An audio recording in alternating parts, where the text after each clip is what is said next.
Continuando a série especial de vídeos Judas Priest, discografia comentada, agora com resenha detalhada do álbum Sin After Sin. Fiquem comigo até o final do vídeo que eu vou trazer muitas informações, curiosidades muito interessantes sobre o terceiro disco dos ingleses, beleza? Então bora, pode chegar, sejam muito bem-vindos. Cello Emerson aqui, vocês assistem agora o canal Metal Musicast, falando aqui do disco Sin After Sin. Eu gosto de trazer para vocês algumas informações sobre o momento histórico pelo qual a banda atravessava, as circunstâncias de mercado e culturais que eles vivenciavam na época da composição e do lançamento do disco, porque isso nos ajuda a entender muitos dos caminhos que eles escolhem na hora da composição, do tracklist, como vai ser montado. Vocês já vão entender isso quando eu começar a falar faixa a faixa para vocês.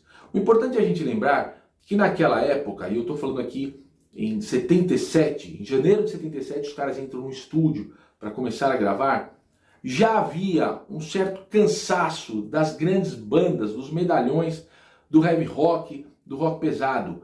Eu estou falando aí do Led Zeppelin, de Purple e Black Sabbath principalmente. Claro que eu gosto dos discos dos caras da segunda metade dos 70, de Purple já ia acabar e tal, mas eu gosto do Sabbath ali na segunda metade dos 70, eu gosto também de alguma coisa do Led Zeppelin, mas na época crítica e público já reclamavam dessa certa crise criativa das bandas, de uma certa saturação no mercado. Nos Estados Unidos, o que estava pegando era um rock mais comercial, o circo do Kiss, o blues rock ali do Aerosmith, tinha o Boston, mais ligado a um pop rock, não tinha a música pesada chamada heavy metal, consagrada ainda. O Judas Priest é a primeira banda, pelo menos das mais destacadas, que assume o rótulo, se assume como heavy metal. Os outros renegavam o título. Mas isso os deixava numa posição muito única, que podia ser muito bom, mas também podia ser uma armadilha, porque o mercado estava ligado agora no punk rock. Começou ali em 76, desenvolveu em 77. A gente está falando aqui 77, ano da gravação e lançamento do Sin After Sin. O punk rock é o que pegava ali na Inglaterra. Os caras do Judas Priest comentam nas biografias que isso chegava a ser irritante de como o público todo estava naquela onda de Sex Pistols e Companhia Limitada que estavam com eles. Então, é neste contexto que eu acabei de falar que os caras tiveram que entrar para gravar. Eles sabiam que a gravadora anterior deles, a Go Records, que tinha bancado os dois primeiros discos, não ia levá-los a patamares mais altos. Eles queriam fazer turnê, os caras não bancavam os custos das viagens, das equipes e tudo mais. Os caras queriam um salário para poder largar os trabalhos regulares deles, e pediram 25 libras por semana, a gravadora não deu. Então eles foram, trocaram de empresário, fizeram um contrato com um escritório especializado em empresariamento de bandas, e também esse escritório foi e conseguiu um contrato com a CBS, na época a CBS Columbia, que para os caras era uma gravadora gringa, já que era dos Estados Unidos, e era uma major. Só para vocês terem uma ideia, a Go Records, a primeira gravadora, deu 2.000 libras para o primeiro disco e 2.000 libras para custear o segundo disco. Aqui na CBS eles chegaram e já ganharam 60.000 libras, então vejam a diferença. A gravadora também conseguiu fazer com que eles saíssem em turnê e fizessem a primeira turnê nos Estados Unidos depois para promover o disco já lançado. Vejam que mudou de figura. Por outro lado, tinha uma pressão aí para atingir resultados financeiros para quem os bancava. Isso vai se refletir na música, a gente já vai conversar. Mas é importante a gente destacar isso. Eles tinham uma pressão. A gravadora tratava eles muito bem, eles falam isso nas biografias. Eles não tinham uma pressão hostil das gravadoras sobre eles. Mas havia, sim, uma necessidade de provar para a gravadora que eles iam conseguir ser viáveis comercialmente. Vamos então falar aqui da produção. Eles começaram gravando com outro produtor, não gostaram do resultado, dispensaram o cara. A gravadora sugeriu Roger Glover, baixista do Deep Purple. Eles toparam, deixaram rolar, porque eles entenderam que a gravadora queria um gancho de marketing, né? Falar, olha, Judas Priest produzido pelo cara do Deep Purple, beleza. Então, assim como no Sad Wings of Destiny, os caras aparecem como coprodutores. Então é Roger Glover e Judas Priest, os coprodutores. Lá eram os produtores da época e Judas Priest. Bom, os caras KK Downing, Glenn Tipton e Rob Halford já estavam sentindo uma segurança para a produção. Eles entendiam que eles só precisavam de um bom engenheiro de som, mas a produção eles fariam por si mesmos. Isso gerou um certo atrito de boa. Eles falam que o Roger Glover era um cara muito de boa. Eles não estavam se entendendo muito bem, foram num pub, tomaram algumas lá e abriram o jogo para o Roger Glover e falou, beleza, pegou suas coisas e foi embora. Só que o Judas Priest ali 2, 3 semanas não conseguia produzir, então eles chamaram de volta o Roger Glover. Rolou esse estresse um pouco no começo. Estresse britânico, né? Sem muita treta, mas aconteceu esse desentendimento. Vamos para o tracklist? Não, vamos falar do batera também. Alan Moore, que foi o batera do Sad Wings of Destiny, saiu. A gente viu que no Rock'n'Rolla, vocês assistiram o vídeo, estão acompanhando a série aqui do Metal Musicast. Teve o John Hint, que era um amigo do Rob Halford. Não era um cara muito criativo, segundo os próprios caras do Judas Priest dizem nas entrevistas, eles dispensaram. Veio o Alan Moore também queria dinheiro também não era aquela grande coisa, segundo eles, dispensaram. O Roger Glover sugeriu o nome do Simon Phillips, um cara de 15 anos de idade na época. Rob Halford diz na biografia, cara brilhante, Simon Phillips. Realmente a gente ouve aqui o resultado, é brilhante. E o Rob Halford até diz que era o cara mais maduro no estúdio ali, né? Bem, trabalho muito bom, mas ele não pôde sair em turnê, não ficou efetivado na banda, só aparece na gravação. Rob Halford até brinca, né? Fala, ele deve ter ido fazer alguma prova na escola, tinha 15 anos de idade. Então eles vão chamar para a turnê, e vai aparecer nos próximos álbuns, o famoso Les Binks, que estava agora na premiação lá do evento da Rock and Roll Hall of Fame, junto com o KK Downing. Sensacional, momento de grande alegria para os fãs do Judas Priest. Mas ficando aqui no Sin After Sin, vamos falar agora do tracklist. Eles começam com Sinner, que baita som, um grande clássico consagrado da banda. É uma música assim de um heavy rock mesmo, tem um tanto de blues. Aquela viagem das guitarras é memorável, os solos de guitarra aqui. Eu sempre vou lembrar da imagem do KK Downing solando na Sinner, naquele show em Memphis em 82, na turnê do Screaming for Vengeance. Eu sempre vi aquele VHS, assistam no YouTube, é sensacional. Quando eu entrevistei ele aqui, eu trocava ideia com ele, enquanto ele respondia o que eu havia perguntado, certas cenas de Judas Priest vinham passando na minha memória enquanto eu ficava ouvindo, e uma delas era essa, ele solando ali, lá Jimi Hendrix metal do mal mesmo ali, naquela distorção, naquela barulheira. Você vê ali como os guitarristas principalmente o Kerry King, né, do Slayer, foram muito influenciados por aquilo. Sensacional. A música é muito boa, não se consagrou aí como um clássico à toa. Na sequência vem Diamonds and Rust, história interessante aqui. Vocês assistiram os vídeos, eu já disse, teve uma versão demo que sai na versão nacional do CD aqui no Brasil, do Sad Wings of Destiny, que já tem Diamonds and Rust, gravado numa sessão do Sad Wings. E depois, os caras vão para a CBS, dizem eles que a CBS fala para eles que eles têm que gravar essa música, como forma de ter um single de sucesso. Ela sai mesmo como compacto. E é interessante a gente ver que a versão original é um pop folk da Joan Baez, ligado ao movimento hippie ali dos anos 70, não tem nada a ver com heavy metal. Os caras dizem na biografia que não gostaram muito, né? Pô, o que eles estão achando? A gente é uma banda de metal, rock pesado, vai gravar isso aí. Mas depois eles falaram, bom, pega aí o negócio e vamos ver como a gente pode tornar isso metal. E realmente é um dos maiores exemplos de genialidade na interpretação de um artista, porque os caras interpretando uma música que não é deles, fazem com que muitos fãs por muito tempo achassem que fosse deles, de tanto que eles colocam a assinatura do Judas Priest. É sensacional. Achei curioso que eles falam que foi a CBS que pressionou, mas eles já tinham gravado dizendo que a Go Records já havia pressionado. Acho que eles queriam gravar e estão dando a culpa da pressão para os outros, né? É a minha viagem aqui. Na sequência, Starbreaker.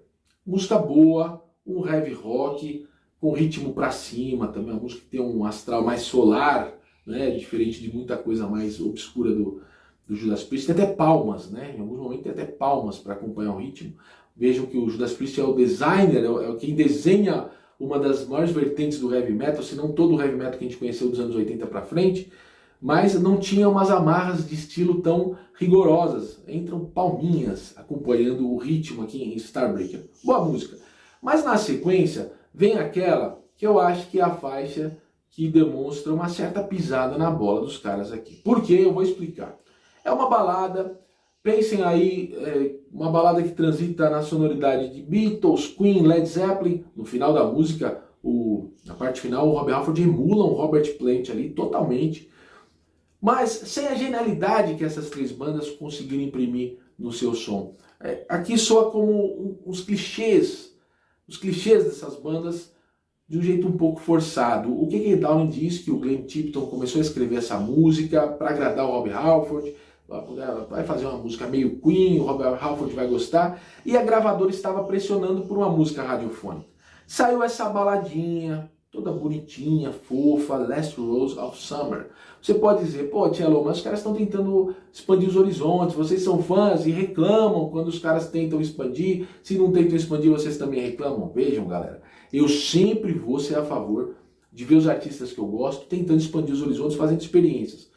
A atitude corajosa de fazer. O que não significa dizer que o resultado fique sempre bom.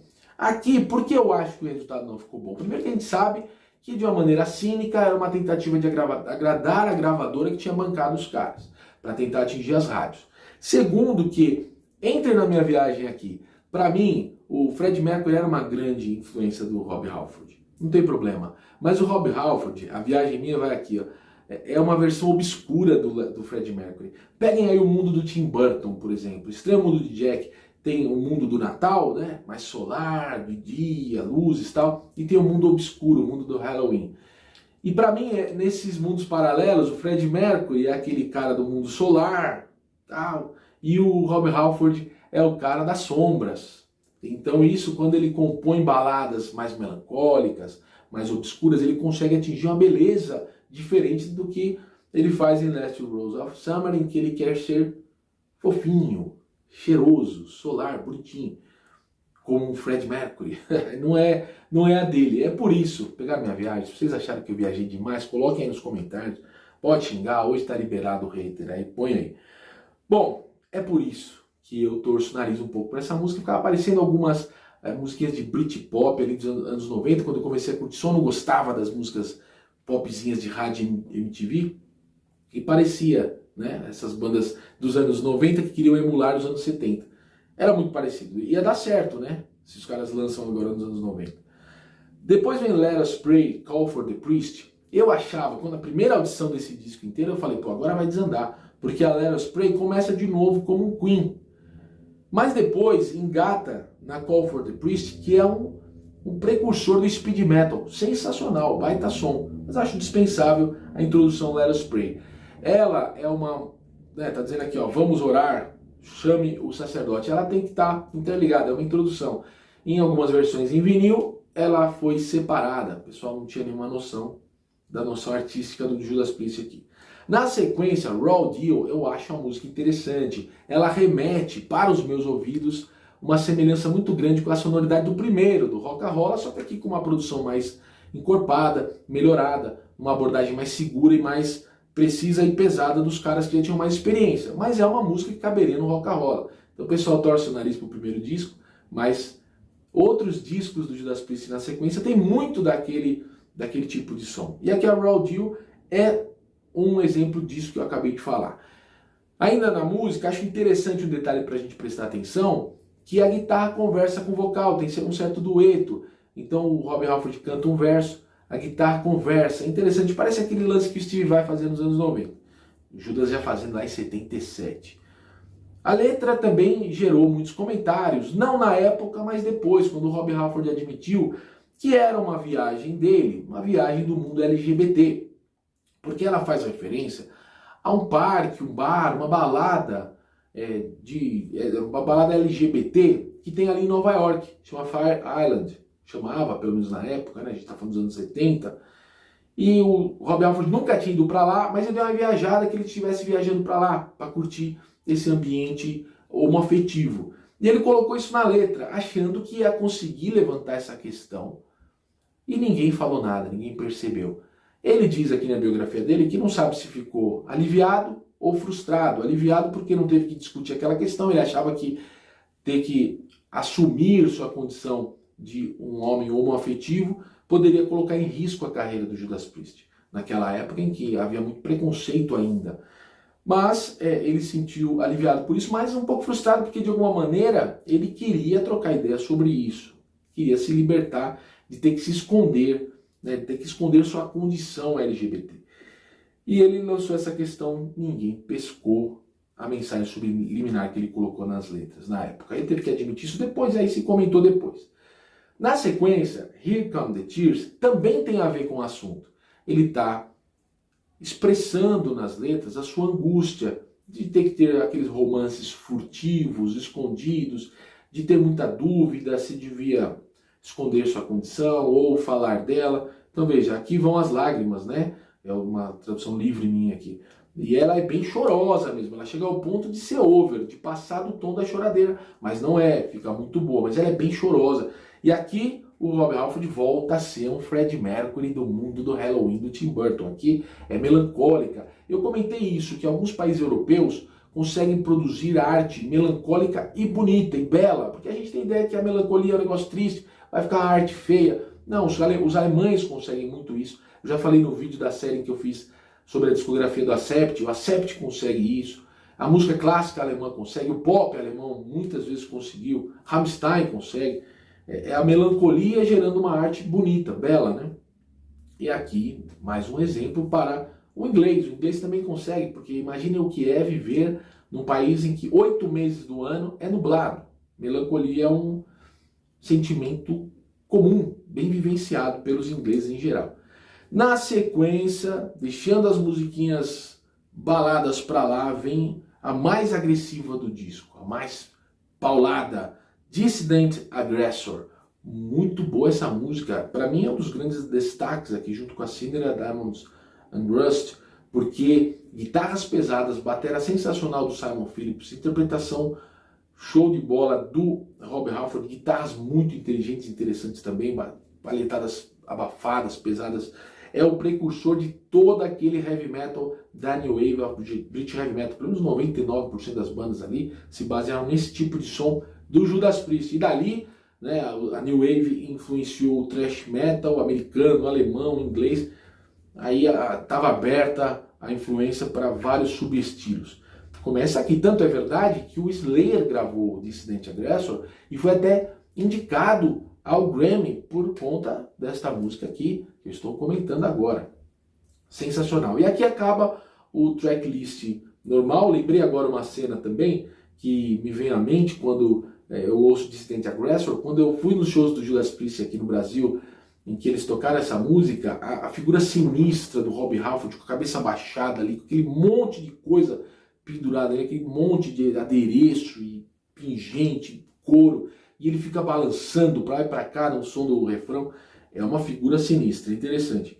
Outra cena que me vem na cabeça, das músicas que enquanto eu entrevistava o K.K. Downing também eu não parava de lembrar, é a Diamonds and Rust, no US Festival de 83, tem no YouTube, sensacional, uma versão sensacional, muito rápida, né, vitaminada ali por sei lá quais substâncias os caras tinham consumido, mas parece que os caras vão atravessar o samba ali de tão rápido que eles tocam. Na versão que eu tenho em CD que saiu aqui no Brasil, dessa caixa dos remasters, nós temos Race with the Devil como bônus track. É uma baita música, também um proto-speed metal, muito boa, riffs muito interessantes, refrão sensacional. Não sei por que não entrou. Eles colocam no encarte que eles não sabem quando, eles não informam de qual sessão de gravação saiu essa música, né? Está escrito aqui, ó, durante os nossos primeiros anos, os anos iniciais da nossa carreira, mas não tem data. Se é uma música que já estava presente, eles dizem, no início da carreira, aqui na época do Sin After Sin, é uma pena que eles não colocaram no tracklist normal, porque hoje a gente tem um CD com bônus, tem internet, plataformas digitais, mas por quanto tempo essa música ficou escondida e podia tranquilamente ter substituído a fofinha Last Rose of Summer, que não tem nada a ver com o disco. Também temos bônus, Jawbreaker ao vivo, tem nada a ver com a época do disco, é um baita som, saiu aqui no Defenders of the Faith, é um baita som, também tem temática LGBT, e prestem atenção na letra, vocês vão entender. Não tem nada a ver com a época do disco, tá aqui como bônus, é um prêmio, né? O encarte tá aqui com algumas liner notes, em que eles contam que ficaram hospedados numa pensão de freiras, e as freiras gostavam ali, jantavam com eles, tomavam café da manhã com eles, chegaram até a convidar a banda Judas Priest para tocar numa festa, eles não tocaram, mas o Rob Halford diz que acha que elas pensavam que pelo nome Judas Priest era algum grupo religioso. O Judas Priest sempre provocando questões religiosas, sempre falando de igreja, o próprio nome da banda, né, vem, claro, da música do Bob Dylan, né, mais uma ligação aqui, porque a Joan Baez foi namorada do Bob Dylan, a compositora da Diamonds and Rust. E a música do Judas Priest, a música do Bob Dylan, né, vem dar o nome para a banda Judas Priest. E além disso, eu quero falar para vocês que eles gostam de criar essas discussões com heresias religiosas. Aqui na Sinner provoca-se bastante, é um negócio épico, assim, com fundo religioso. Eles sempre vão tentar. A capa foi de um artista que foi contratado pela gravadora, que eles usam de novo o logo gótico, que o Kike Darwin acha que, na opinião dele, deveria ser usado sempre. E é uma capa que só quer trazer uma aura de mistério aí, não tem muito significado. Eu nunca li, se você sabe algum significado dessa capa, coloque aí nos comentários. Que eu saiba, é só um artista plástico que fez uma ilustração, ele ouviu as músicas, achou que tinha que ter essa aura de mistério, um templo, aí alguma coisa assim, um mausoléu, com uma moça sentada aqui, um vulto de uma moça sentada, num horizonte assim, obscuro, com outro cara surgindo aqui, muito parecido com aquelas capas do Rush, né, algumas bandas de rock progressivo, me parece mais, mas está aqui. O Judas Priest, os caras da banda não tinham muita ingerência nas capas nessa época. Falamos de Scene After Scene, espero que vocês estejam gostando, forte abraço a vocês, coloquem as inscrições, comentários e se liguem que eu vou gravar o vídeo sobre o Stained Glass, tamo junto.